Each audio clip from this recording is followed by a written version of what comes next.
A amnésia emocional, mais corretamente chamada de amnésia dissociativa, é um tipo de perda de memória provocado por trauma ou estresse e resulta na incapacidade de recordar informações importantes. A pessoa tem falhas de memórias ou uma sensação que as memórias estão sendo reprimidas, podendo ser uma amnésia que dura poucos minutos ou até mesmo décadas. Ao contrário da amnésia comum, geralmente relacionada a degenerações cerebrais como Alzheimer, essa amnésia pode aparecer de forma seletiva em eventos traumáticos, como por exemplo acidentes, violências e mortes inesperadas. Ela parece funcionar como um sistema de defesa da nossa mente, frente a momentos emocionalmente insuportáveis, reprimindo a memória para que possamos seguir com a nossa vida. São o completo oposto do estresse pós-traumático, onde o indivíduo revive repetidamente a situação traumática. Então, como funciona esse mecanismo de defesa? Quais são os motivos de não nos lembrarmos dessas situações? Como fazer para desbloquear essas memórias? Existe algum tipo de droga que faz com que a gente se lembre de tudo? É sobre tudo isso que irei falar nesse vídeo.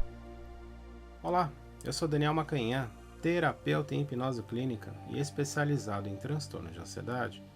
Se você gosta de assuntos como desse vídeo, assim como terapia, hipnose e sobre como funciona a nossa mente, me siga nas redes sociais que estão aqui embaixo, onde você vai poder encontrar muito mais conteúdo sobre esses assuntos. E caso você esteja assistindo esse vídeo no YouTube, não se esqueça de inscrever no meu canal. Se você ainda não leu meu e-book, eu recomendo que você faça isso assim que terminar esse vídeo. O nome dele é 10 lições sobre ansiedade. É um livro que tem ajudado diversas pessoas em como controlar a ansiedade, onde eu falo sobre a minha experiência aplicando terapia em meus pacientes que sofrem desses e de outros transtornos. Nesse e-book você também encontra vários áudios guiados em hipnose que te ajudam a colocar em prática todo o ensinamento. O link para download está lá na bio do meu Instagram.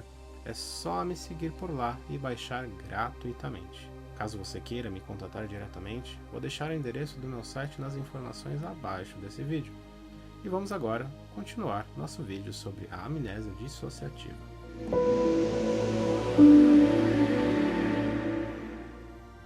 Antes de tudo, precisamos separar as amnésias temporárias, causadas pela ansiedade e estresse, da amnésia dissociativa. A amnésia causada pela ansiedade é uma perda de memória de curto prazo, que afeta as nossas memórias mais recentes. Isso acontece porque o cortisol, que é o nosso hormônio liberado em situações de estresse, está sendo produzido de forma constante. Isso vai prejudicando que as novas memórias sejam consolidadas em nosso cérebro. Já na amnésia dissociativa, esse esquecimento costuma ser grave o suficiente para não ser considerado um mero esquecimento ou um cansaço momentâneo. Geralmente, as memórias perdidas são informações sobre eventos traumáticos, como abusos na infância, violência, acidentes, e também são muito comuns em situações de guerra. E é muito interessante que, com algumas pessoas, as informações esquecidas continuam influenciando o comportamento delas. Isso significa que, por exemplo, uma pessoa que foi atacada por um cachorro e que tenha bloqueado essa memória, mesmo assim terá algum tipo de medo ou repulsa por cães, sem entender o motivo disso acontecer. O diagnóstico da amnésia dissociativa requer vários testes laboratoriais, como a neuroimagem, o eletroencefalograma, além de exames de sangue, para descartar outros motivos, como doenças neurológicas ou infecções. A amnésia dissociativa é mais frequente em mulheres do que em homens. A amnésia pode não acontecer imediatamente após o evento traumático. Pode, às vezes, levar horas, dias ou ainda mais tempo para ela acontecer. Mas nem sempre de traumas que ela surge. Em algumas situações, ela pode surgir a partir de outras situações, como o término abrupto de relacionamento, falência financeira ou algum tipo forte de culpa por ato impulsivo, como por exemplo agressões ou mesmo crimes. A amnésia dissociativa pode ou não persistir depois de um evento traumático. Não parece haver uma lógica. Às vezes, a pessoa parece recuperar as lembranças espontaneamente. Já outras irão precisar de algum tipo de tratamento nesse sentido. Porém, quando a pessoa supostamente volta a lembrar do ocorrido, a não ser que haja algum tipo de testemunha, é difícil dizer se as lembranças recuperadas refletem o que realmente aconteceu e não são uma criação da mente da pessoa, já que a nossa mente é muito boa em criar falsas memórias. Essas falsas memórias ocorrem com todos nós e não significa que a pessoa está com a intenção de mentir. As memórias podem retornar gradativamente conforme o indivíduo se encontra num ambiente mais tranquilo e seguro, como por exemplo quando você retira o soldado do campo de batalha. Algumas coisas ajudam, como conversar com outras pessoas que também presenciaram eventos esquecidos, visitar o local do evento, refazer os eventos. Tudo isso são técnicas já bem testadas e que podem sim ajudar. Mas pressionar a pessoa para que ela se lembre da cena não é recomendado, já que é comum que as memórias sejam misturadas com fantasias ou com novas memórias para encaixar com as esquecidas, formando assim memórias falsas. As memórias falsas são muito estudadas pela psicologia desde 1900.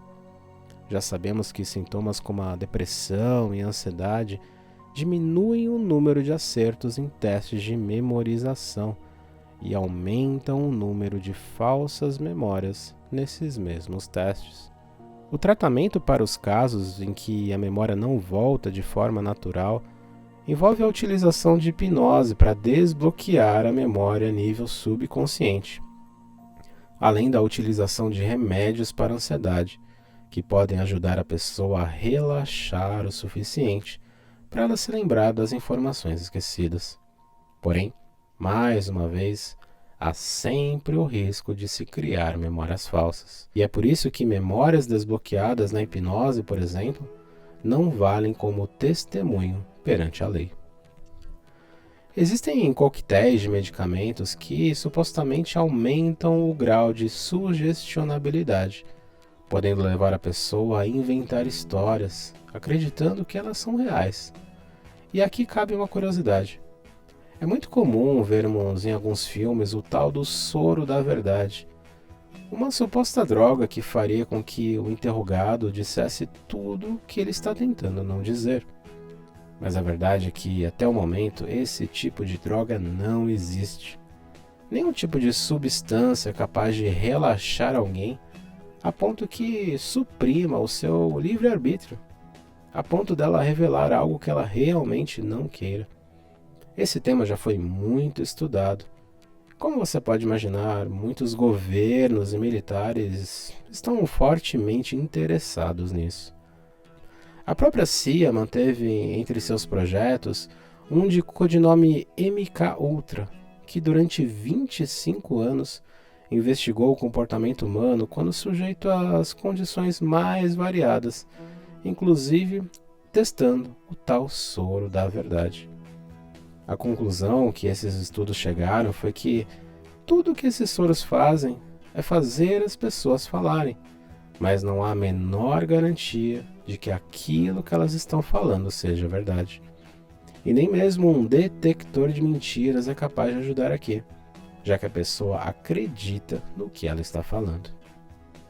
Obrigado por assistir mais esse vídeo e parabéns pelo seu interesse em entender como funciona a nossa mente. Se você tem interesse pela mente humana, hipnose, terapia, ansiedade, saiba que toda semana eu posto vídeos sobre esse tipo de conteúdo por aqui. além de conteúdos diários no Facebook e no Instagram. Me siga em todas as redes sociais que estão aqui embaixo, para não perder nada. E até o próximo vídeo.